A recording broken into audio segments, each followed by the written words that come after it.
Assalamualaikum warahmatullahi wabarakatuh. Salam Smart School, generasi Smart School berkarakter cerdas Ki. Senang dan semangat rasanya Ibu Husnia akan membersamai anak-anakku pada pembelajaran kimia untuk hari ini.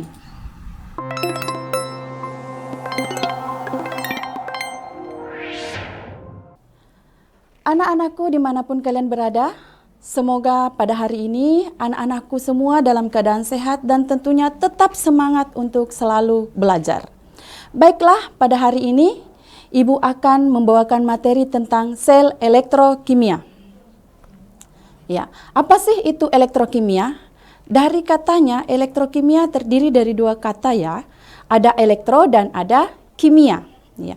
Elektro ini berkaitan dengan listrik dan kimia ini berkaitan dengan reaksi kimia. Jadi, elektrokimia adalah suatu ilmu yang mempelajari hubungan antara energi kimia dengan energi listrik. Jadi di sini ada dua kemungkinan yang terjadi. Bisa saja reaksi kimia berubah menjadi energi listrik, atau yang kedua bisa saja listrik berubah menjadi energi kimia. Nah, dari pengertian ini dapat disimpulkan bahwa elektrokimia terdiri dari dua bagian, yaitu satu sel volta atau sel galvani dan yang kedua adalah sel elektrolisis. Nah, untuk pada hari ini kita akan lebih banyak membahas tentang sel volta atau sel galvani. Nah, tujuan pembelajaran yang ingin kita capai pada hari ini yaitu setelah anak-anakku belajar, nah anak-anakku diharapkan mampu yang pertama adalah mengidentifikasi prinsip kerja sel volta. Dan yang kedua, anak-anakku mampu menghitung berapa potensial sel berdasarkan data potensial standar. Nah, lanjut. Sel volta atau sel galvani ya, dilihat dari namanya sel volta dengan sel galvani sudah ada di pikiran kita bahwa yang menemukan sel volta dengan sel galvani ini adalah Luigi Galvani dan Alessandro Volta, seorang ilmuwan yang berasal dari Italia. Nah, bagaimana sih itu sel volta? Untuk lebih lanjutnya, perhatikan gambar berikut. Nah, di sini ada dua gambar. Yang pertama ada gambar baterai dan yang kedua adalah ada gambar sepeda motor. Yang mana kedua gambar ini sudah tidak asing lagi bagi anak-anakku ya. Kedua gambar ini sangat berhubungan dengan sel volta. Ya. Di dalam batu baterai terdapat senyawa kimia yang dimana senyawa kimia ini jika dihubungkan dengan kutub positif dan kutub negatif dalam suatu rangkaian alat elektronik akan menghasilkan listrik. Ya, begitupun dalam sepeda motor. Ada apa di dalam sepeda motor? Yaitu aki. Aki saya yakin anak-anakku pun sudah mengetahui. Iya. Aki itu di dalamnya ada larutan yang bereaksi secara reduksi dan oksidasi, yang bereaksi secara redoks ya, menghasilkan energi listrik sehingga motor kita bisa nyala. Nah, lanjut lagi ya. Di sini ada gambar ya, ada beberapa gambar. Nah, gambar ini adalah ada logam tembaga dan gelas kimia yang berisi larutan AgNO3. Ya. Ketika logam tembaga dicelupkan ke dalam larutan AgNO3, ternyata larutan berubah warna menjadi yang tadinya tidak berwarna menjadi warna biru. Kenapa? Karena ternyata terjadi oksidasi Cu menjadi Cu2+ ya. Membentuk ion yang tadinya logam dia membentuk ion Cu2+. Nah, setelah lama-kelamaan kita angkat logam tembaganya. Apa yang terjadi dengan logam ini? Dengan kawat logam ini ternyata terjadi suatu endapan di situ. Ya. Dari mana endapannya? Ya berasal dari reduksi Ag+ yang dari AgNO3 ini ya. Jadi reduksi Ag+ menjadi endapan Ag. menjadi endapan Ag. Nah, Kita lihat ada reaksi oksidasi, ada reaksi reduksi. Yang saya yakin anak-anakku sudah paham karena kita sudah belajar pada pertemuan sebelumnya tentang reaksi reduksi dan oksidasi. Nah, ketika reaksi reduksi dan oksidasi ini dijadikan setengah reaksi, ya, maka dia akan menghasilkan energi listrik. Nah, kalau begitu, apa sih itu sel volta? Ya. Sel volta merupakan sel elektrokimia di mana reaksi kimia berubah menjadi energi listrik melalui mekanisme reaksi redoks yang terjadi secara spontan. Nah, di sini ada reaksi reduksi dan oksidasi. Nah, tempat terjadinya reaksi oksidasi dan reduksi itu disebut dengan elektroda, ya. Nah, elektroda terdiri atas dua, yaitu katoda yang berkutub positif dan anoda yang berkutub negatif. Nah, untuk lebih mudah mengingatnya, maka kita memakai singkatannya, yaitu kapan. Di mana kapan ini merupakan katoda positif dan anoda negatif. Jadi ingat ya, supaya lebih mudah mengingat elektroda, kita menggunakan singkatan dari kapan, katoda positif, anoda negatif. Nah, bagaimana sih anak-anakku ini sehingga sel volta atau sel galvani bisa menghasilkan energi listrik? Nah, perhatikan diagramnya ya, diagram selnya ini perhatikan. Nah, di sini ada dua wadah yang ingin kita gunakan. Nah, di sini kita gunakan dulu gelas kimia yang berisi, wadah pertama itu berisi ZnSO4, larutan ZnSO4, di mana dalam larutan ini terdiri dari atau mengandung ion Zn 2+ dan SO4 2-. Nah, di wadah yang lain berisi larutan CuSO4, ya, di mana mengandung ion Cu2+ dan SO4 2-. Nah, dalam wadah ZnSO4 dimasukkan elektroda Zn, ya, elektroda Zn yang bertindak sebagai anoda atau kutub negatif.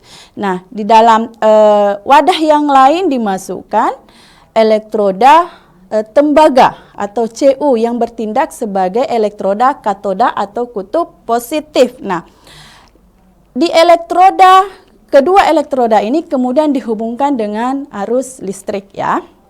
Nah, di antara kedua elektroda, elektroda anoda dan elektroda katoda, dipasangkan jembatan garam, ya. Jadi ada nanti jembatan garam di sini. Namanya saja jembatan garam, berarti ini berisi larutan garam, ya. Larutan garam kita gunakan di sini adalah larutan garam KNO3 yang mengandung ion K+ dan ion NO3-. Nah, lanjut lagi ketika di anoda, ya, di anoda terjadi oksidasi, ternyata terjadi reaksi oksidasi Zn menjadi Zn2+ dan melepaskan elektron. Ya, jadi Zn ini nanti akan melepaskan elektron yang kemudian akan mengalir melalui kabel ini, melalui aliran ini dan masuk ke dalam elektroda katoda, ya, masuk ke dalam elektroda katoda dan berikatan dengan ion Cu2+ yang ada di larutan ini, ya.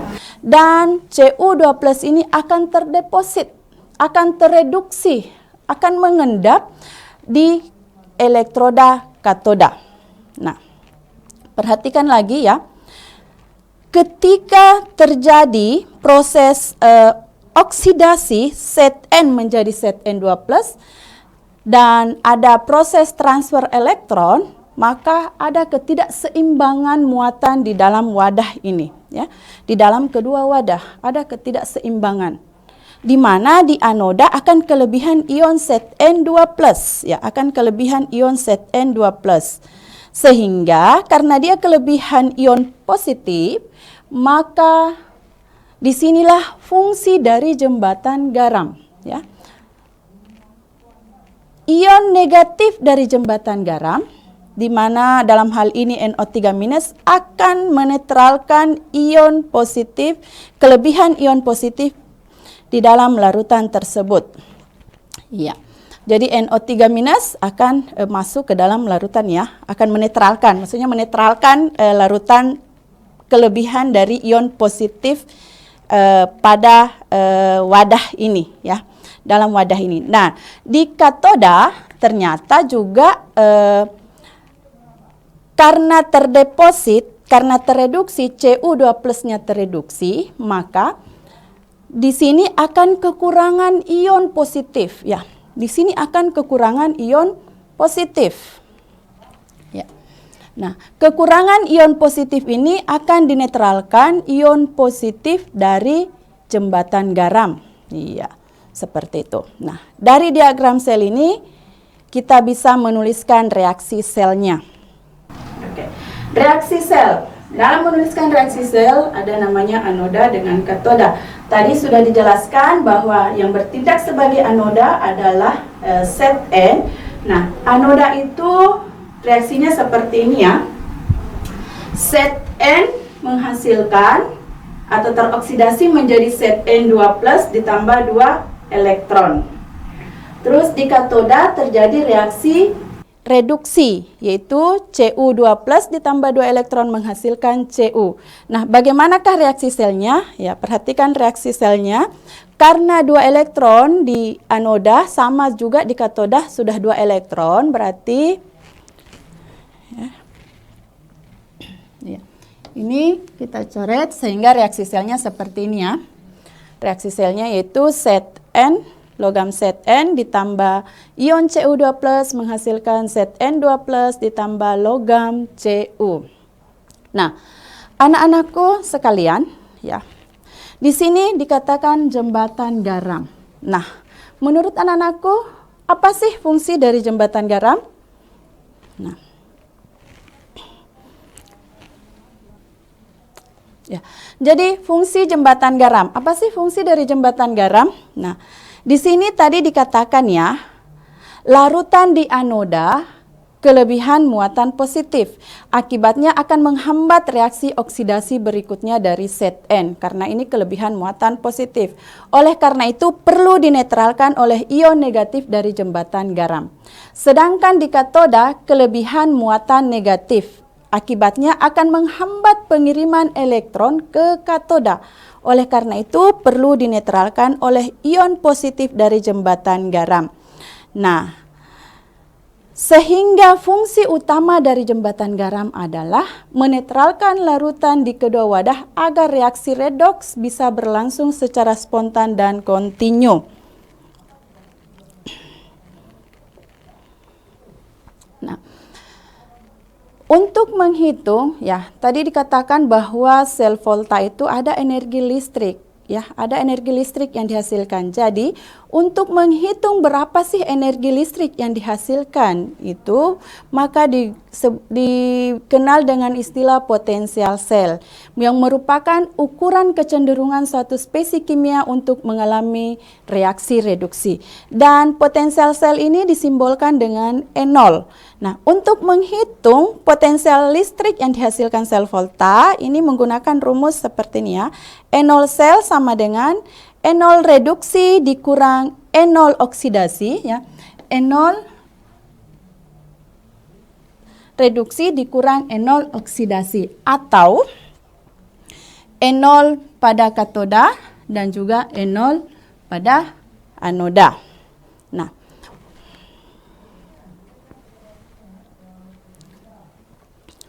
Nah, karena tadi reaksi selnya itu panjang, bisa juga disingkat dengan menggunakan notasi sel.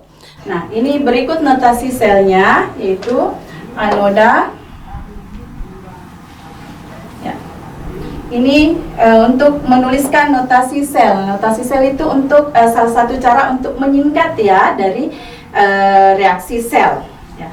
Anoda, katoda. Perhatikan huruf A dulu, baru K. Dalam abjad siapa yang duluan? Yaitu A, baru K. Berarti dalam menuliskan notasi sel, A dulu, baru K. Nah, ini. Tanda ini adalah jembatan garam. Ya.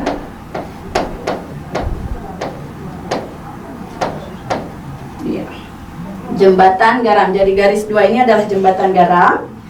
Terus ya, di sini X, ada lagi garis tunggal ya. Ini ada garis tunggal, baru X positif, garis 2 jembatan garam, Y positif, terus garis tunggal Y. Garis tunggal ini menandakan batas fasenya. Yang tadi padat menjadi larutan ya. Ya, di sini. Atau lebih mudahnya lagi, jadi anak-anakku bisa memilih yang mana di sini yang bisa diingat ya. Apakah AK atau boleh memakai yang di bawah, lion, ionil. Ya, jadi itu. Jadi boleh memakai lion, ionil ya. Lion itu L besar ya, berarti logam. Terus ion bermuatan ya. Ion itu bermuatan, ya, bermuatan positif di sini. Terus ada garis 2 jembatan garam dan ion berarti bermuatan lagi, dan L ada logam. Nah, contoh notasi selnya di sana ada contohnya, yaitu set N, terus garis tunggal set N2 plus jembatan garam atau garis 2 ya, Cu2 plus dan garis tunggal Cu ya. Jadi ini adalah batas fasenya ya. Dan ini jembatan garam. Nah, ini adalah L logamnya ya. Terus ini ion, dan L ya. Lion, ionil ya. Contoh soal supaya kita lebih memahami. Ya, perhatikan contoh soal berikut ya. Jadi kita bisa bersama-sama menjawab contoh soal ini. Diketahui set N2 plus ditambah 2 elektron menghasilkan set N, N0-nya sekian ya. Jadi perhatikan contoh soal. Ya. A. Gambarkan diagram sel volta lengkap dengan keterangannya. B. Tuliskan setengah reaksi oksidasi dan reduksi dan reaksi selnya. C. Tentukan potensial sel dari reaksi di atas. Dan D. Tuliskan notasi selnya. Nah, untuk menjawab ini ya, karena kelihatan panjang sekali ya, banyak. Nah, untuk memudahkan maka ada perlu yang kita ingat. Ya, ini ada konsep ya. Sini ada kapan. Ini ada kapan, yaitu katoda positif, anoda negatif. Terus di bawahnya ada besar kecil. Apa yang besar kecil ini? Yaitu N0-nya. N0. Nah, bagaimana kita gunakan besar kecil ini ya? Di sini ada N0 ya. Ada yang besar dan ada yang kecil. Kita melihat kalau yang besar itu berarti dia adalah katoda ya, berarti dia adalah katoda. Katoda berarti reduksi juga. Nah ya, di sini ada karet, katoda reduksi. Nah, yang kecil ini apa? Anoda ya. Terus dia reaksi oksidasi ya. Jadi untuk menentukan di mana posisinya, karena untuk menjawab soal A ini kita harus tahu dulu posisi dari katodanya siapa, anodanya siapa, ya. Ya.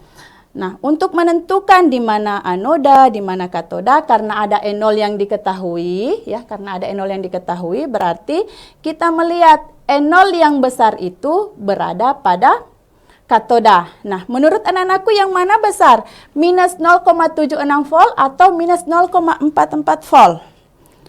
Ya, ini ya. Berarti ini adalah katoda.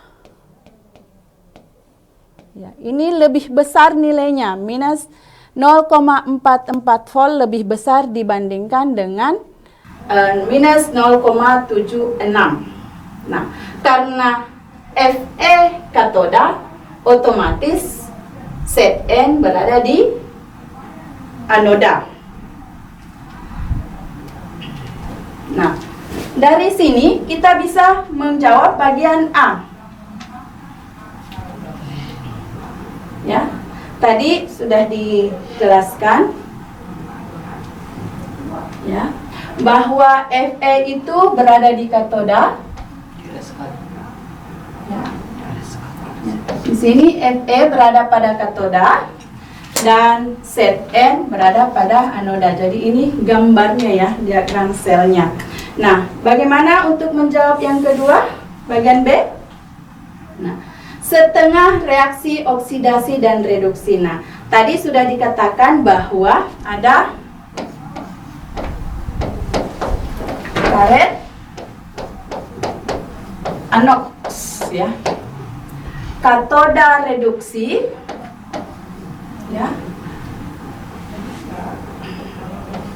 anoda oksidasi. Nah, yang mana katodanya yaitu Fe, berarti ya ini reaksinya ya, anodanya siapa, yaitu Zn, berarti seperti ini reaksinya anoda katoda ya. Jadi ini anoda yaitu Zn. Nah, ini Zn anodanya ya. Terus ini katodanya. Ya, ini adalah setengah reaksi oksidasi dan reduksi. Nah, ketika anoda ya, anoda itu mengalami reaksi oksidasi ini. Anoks ya. Anoda oksidasi. Terus katoda reduksi atau karet ya, karet. Nah, bagaimana reaksi selnya? Kita perhatikan di sini sudah melepaskan, di sini masing-masing ada 2 elektron, dilepaskan 2 elektron dan diterima 2 elektron, berarti reaksi selnya ya seperti ini. Ya, kita tuliskan dulu semua yang ada sebelum tanda panah, itu yang berada di depan. Baru kita turunkan lagi semua yang ada setelah tanda panah ya. Oke, paham? Oke, kita lanjut lagi bagian C. Bagaimana sih enol selnya? Nah, untuk menghitung enol sel tadi ada rumus, yaitu enol sel sama dengan enol katoda dikurang enol anoda. Nah, enol katoda siapa?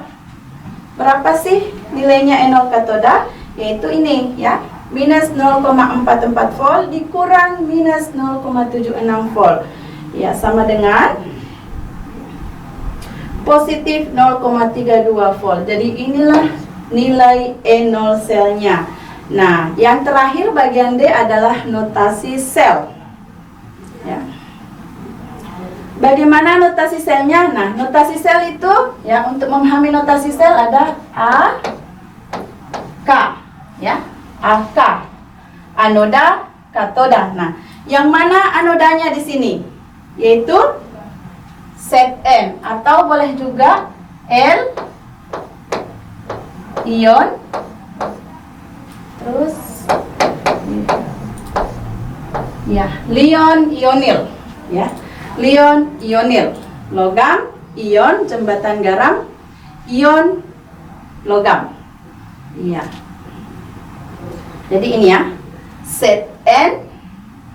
Zn2+, jembatan garam Fe2+, dan Fe. Bagaimana anak-anakku di sekolah? Sudah paham? Atau ada pertanyaan sebelum kita lanjut ke materi berikutnya? Ke contoh soal berikutnya.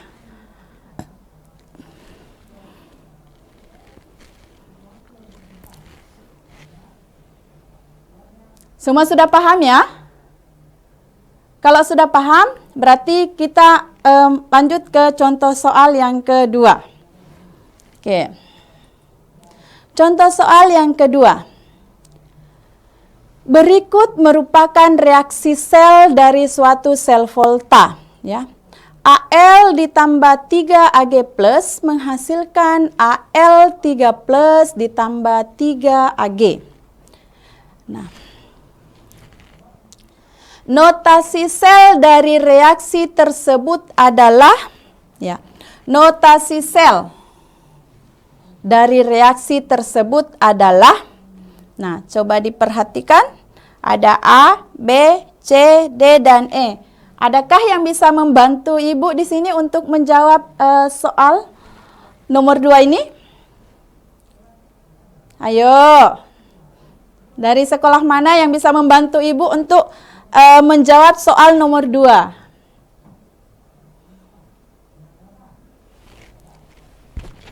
Bagaimana? Anak-anakku? Ada? Oke. Iya. Jadi ingat ya, tadi notasi sel itu ada namanya A, jembatan garam, ya, AK, atau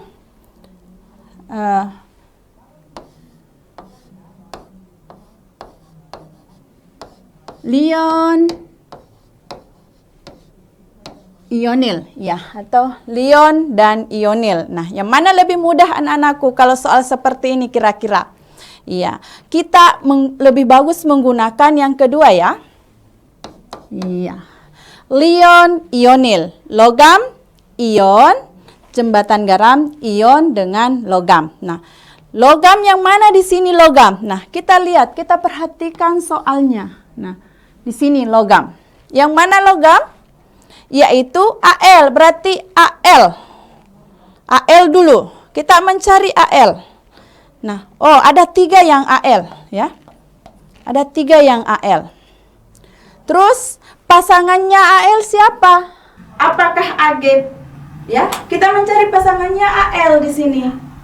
Yang berion ya, karena di sini sudah logam, berarti kita mencari pasangannya Al yang berion. Apakah Ag plus atau Al3 plus? Ya. Biasanya setelah reaksi itu yang dihasilkan adalah yang sama ya. Pasangannya biasanya ada kesamaan. Berarti pasangannya Al di sini adalah Al juga, yaitu Al3 plus. Kita mencari di depan Al, terus batas fase Al3 plus yang mana? Apakah A? Bukan. Apakah B? Iya, ternyata B. Ya. Jadi kita bisa jawab di sini, yaitu bagian B. Ya, jawabannya B. Bagaimana dengan C? Iya, ini Ag. Ini bukan ion. Ya, ini bukan ion, berarti salah ya, karena di sini bukan ion. Dua-duanya logam di sini. Ini dua-duanya logam. Ya. Di sini betul ion. Ini logam, ini ion. Hanya saja berbeda dengan logamnya, ya. Dia berbeda di logam. Harusnya di sini ya Al ini. Ini yang tepat, ya. Ya, terus ini Ag plus dengan Ag yang berpasangan juga dengan Ag. Oke. Bagaimana? Sudah paham? Oke. Kalau anak-anakku sudah paham? Ya, betul ya, jawabannya B. Kita lanjut lagi ke soal yang ketiga. Contoh soal yang ketiga. Dari data potensial reduksi, ya. Dari data potensial reduksi, N0 set N2 plus set N yaitu minus 0,76, N0 Mg minus 2,38 volt, N0 Cu plus 0,34 volt, N0 Pb minus 0,13 volt, dan N0 Ag sama dengan positif 0,80 volt. Nah, sel volta yang menghasilkan listrik paling besar adalah, nah, apakah A, B, C, D, atau E? Nah, anak-anakku ada yang bisa membantu Ibu? Ya, mungkin ada dari sekolah anak-anakku yang bisa membantu menjawab ini? Ada? Oke, saya masih menunggu loh respon dari anak-anakku di sekolah. Nah, coba perhatikan ada beberapa data N0 ya. Ada beberapa data N0 dan ingin kita mencari yang paling besar ya. Potensial yang paling besar. Menghasilkan listrik yang paling besar. Iya. Jawabannya apa? Jawabannya B. Ada B, ada C. Ya, apalagi? Coba. Kalau tidak ada suaranya yang bisa sampai nak, boleh di chat room saja. Ditulis jawabannya apakah A, B, C, D, atau E. Ya, sudah ada yang menjawab. Ada B, ada C, ya. Apalagi saya masih menunggu jawaban ini.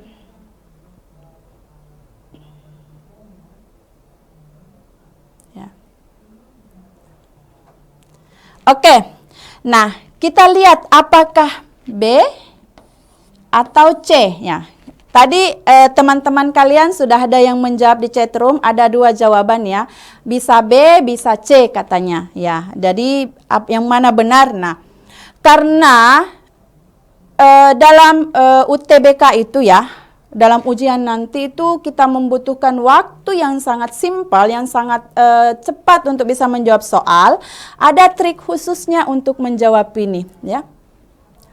Ada trik khusus. Nah, kalau rumus yang sebenarnya kan berarti E0 sel sama dengan ya E0 pada katoda dikurang E0 pada anoda. Ya. Nah, untuk lebih cepat menjawabnya ada triknya. Iya. Ingat, katoda positif, anoda negatif. Berarti karena positif, berarti kita mencari nilai yang paling positif di antara E0 ini.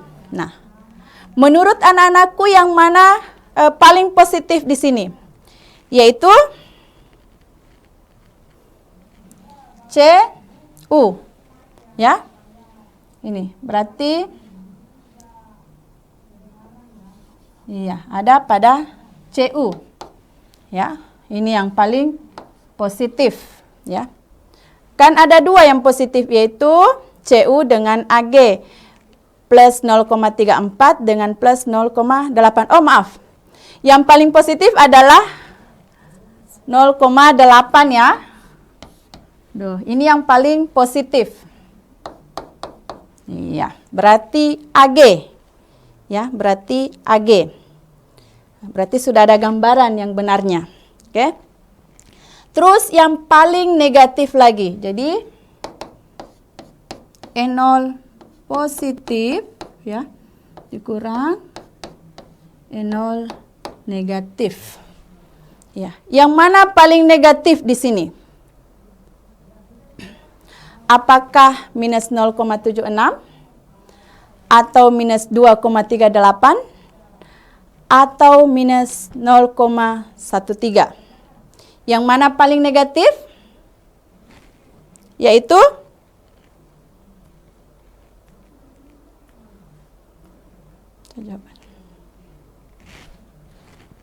yang mana paling negatif?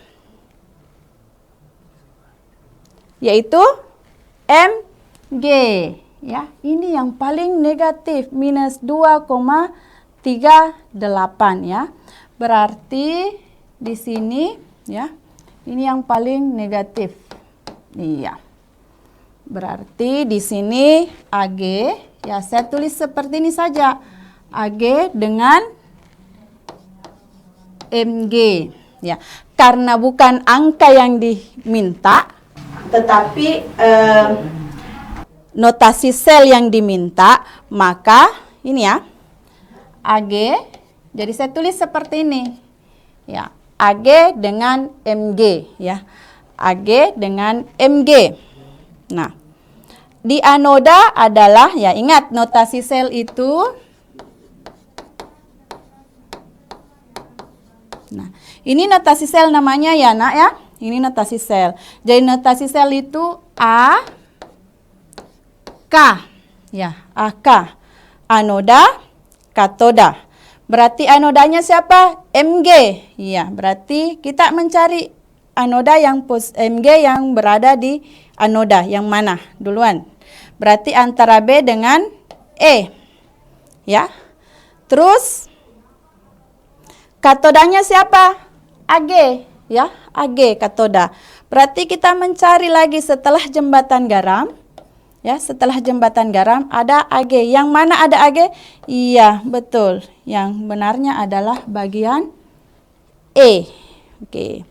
Paham? Iya. Terima kasih, ada juga yang menjawab E, ada juga yang menjawab B. Ya, jadi jawaban yang tepatnya adalah E, ya. Oke. Berarti anak-anakku sudah banyak yang memahami, ya. Oke, kita lanjut lagi ke contoh soal yang keempat. Iya.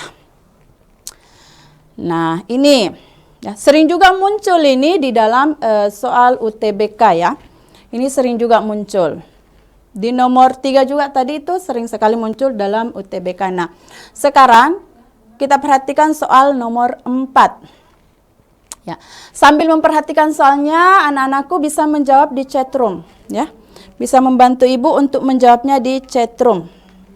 Ya.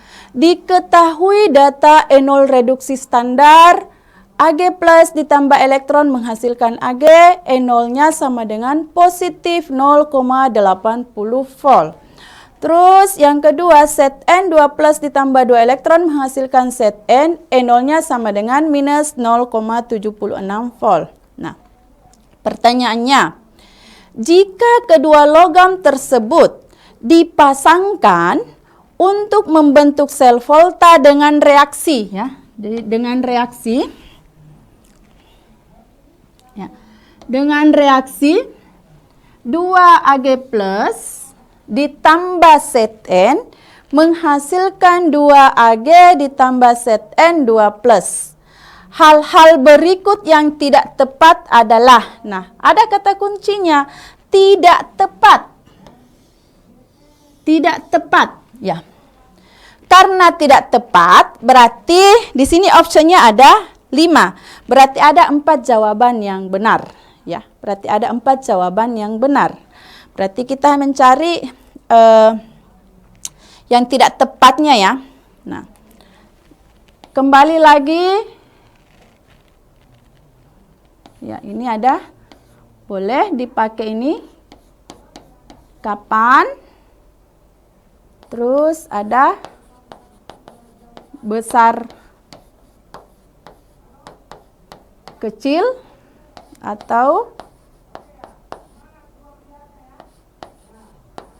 karet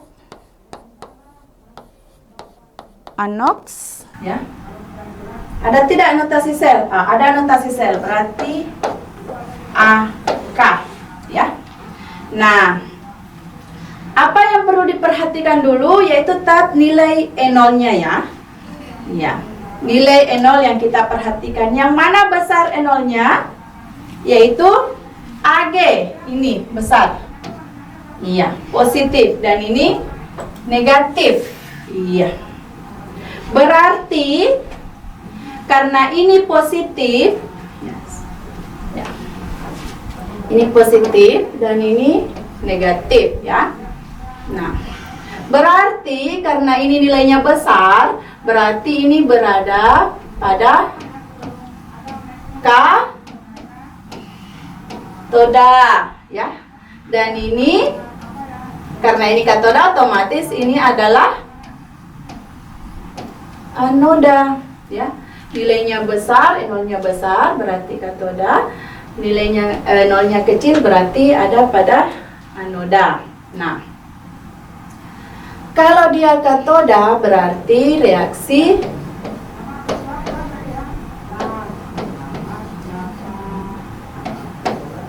reduksi, dan ini otomatis oksidasi. Nah, kita perhatikan semua, ya. Bagian A, elektroda perak atau Ag sebagai katoda dan elektroda zinc sebagai anoda. Apakah benar? Apakah benar anak-anakku? Bahwa bagian A itu elektroda perak sebagai katoda. Perak sebagai katoda, oh iya benar. Dan zinc sebagai anoda. Iya benar. Berarti bagian A jawabannya benar. Maksud saya ya benar. Terus nilai E0 selnya, ya, besar dikurang kecil, ya, plus 0,80, ya.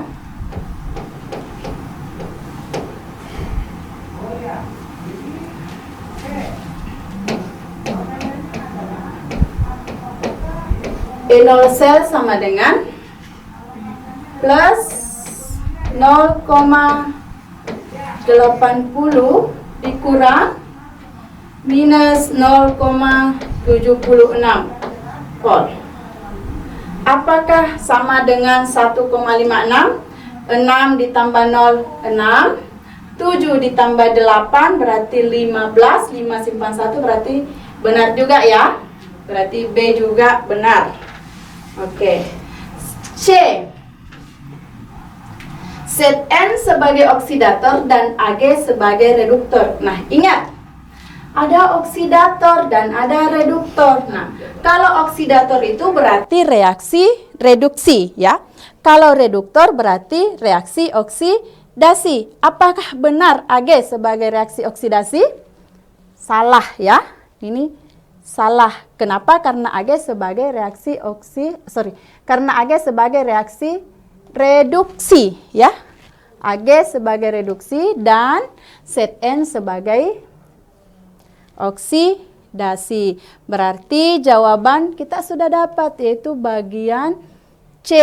Nah, walaupun seperti itu coba kita lihat bagian D. Notasi selnya. Ya. Anoda, katoda, ya. A, K, ya. Anodanya Zn, katodanya Ag. Iya. Anodanya Zn, katodanya Ag, berarti benar. Elektron mengalir dari elektroda Zn ke elektroda Ag. Benar ya, dari anoda ke katoda. Ingat, elektron itu mengalir dari anoda ke katoda. Oke. Terima kasih anak-anakku yang sudah menjawab bagian C ya. Jadi jawaban yang benar adalah C. Iya, ya rata-rata menjawabnya bagian C, berarti ya the best lah untuk anak-anakku. Terima kasih karena ternyata anak-anakku sudah paham sampai sejauh ini. Terima kasih banyak anak-anak. Ya. Karena semuanya menjawab C berarti semua sudah paham ya dengan materi kita pada hari ini. Nah, untuk anak-anakku bisa lebih memahami ya, ada tugas mandiri ya. Ini ya, boleh anak-anakku boleh maju untuk mengambil QR code-nya ya. Ini melalui kuisis ya. Boleh mencatat, jadi silahkan anak-anakku mencatat atau memfoto linknya, kodenya ada juga ya. Dan di sana QR code-nya ada juga ya. Jadi silahkan diambil anak-anakku, dan tugas mandiri ini saya minta tolong kepada Bapak Ibu pendamping di sekolah untuk mendampingi anak-anak kita dalam menjawab soal-soalnya. Kembali dulu ya. Ya, bagaimana? Nah, sampai sejauh ini apakah ada pertanyaan dari anak-anakku? Ya. Ibu masih menunggu pertanyaan? Oke. Karena anak-anakku tidak ada yang bertanya dan saya asumsikan bahwa semua anak-anakku di sekolah sudah memahami materi kita pada hari ini. Olehnya itu, terima kasih banyak atas kerjasama anak-anakku dalam proses pembelajaran hari ini. Orang yang ahli dalam segala hal dulunya adalah seorang pemula, Helen Hayes. Jadi jangan takut untuk memulai sesuatu yang baru untuk lebih baik lagi. Terima kasih atas kerjasama dan perhatian anak-anakku. Salam Smart School dan Assalamualaikum warahmatullahi wabarakatuh.